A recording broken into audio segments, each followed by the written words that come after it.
Hello,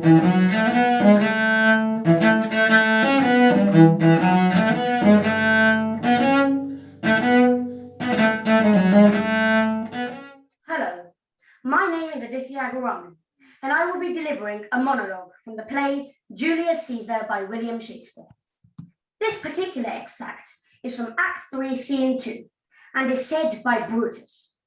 It is spoken during the funeral of Julius Caesar and involves Brutus explaining his reasons for contributing to the murder of the former consul and almost dictator.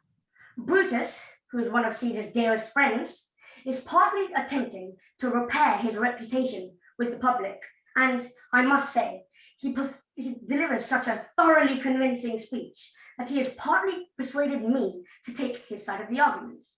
Of course, this monologue and the entire play was not completely historically accurate and was created as a dramatization of the real story by arguably the greatest playwright of all time. Some reasons why I chose this speech in particular include the fact that I enjoy learning about the past, and the play itself also appeals to me with its thrilling nature. The speech also precedes a monologue by Mark Antony, which begins with the famous lines, "Friends, Romans, countrymen, lend me your ears." That speech is a very popular one and is well known by many. It even symbolizes the play as a whole for some people, but is overvalued in my opinion, as I believe that Brutus's speech has not only a more credible argument, but has dialogues that are equal or even better than Antony's. It also generally hides in the shadow of Mark Antony's rebuttal. This is why I have decided to perform this monologue among Shakespeare's many, and without further ado, here it is. Romans, countrymen, and lovers, hear me for my cause, and be silent that you may hear. Believe me for mine honour, and have respect for mine honour, that you may believe. Censure me in your wisdom, and awake your senses, so that you may be the better judge. If there be any in this assembly, any dear friend of Caesar's, to him I say, Brutus's love of Caesar was no less than his. If then that friend demands why Brutus rose up against Caesar, here is my answer. Not that I loved Caesar less, but that I loved Rome more.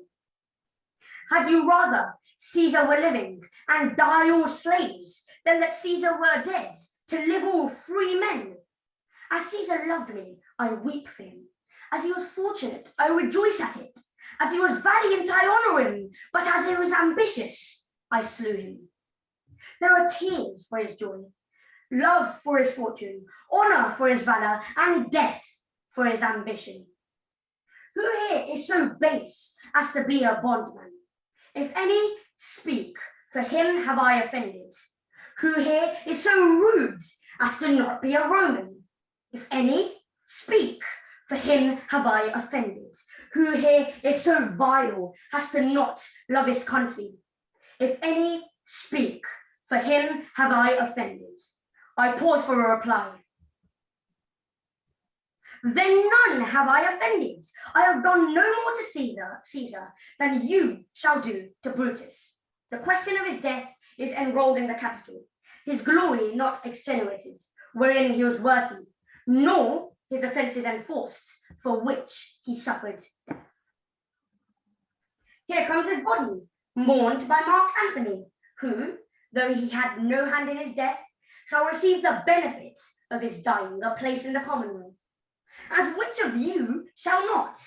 With this I depart, that, as I slew my best lover for the good of Rome, I have the same dagger ready for myself, when it shall please my country to need my death.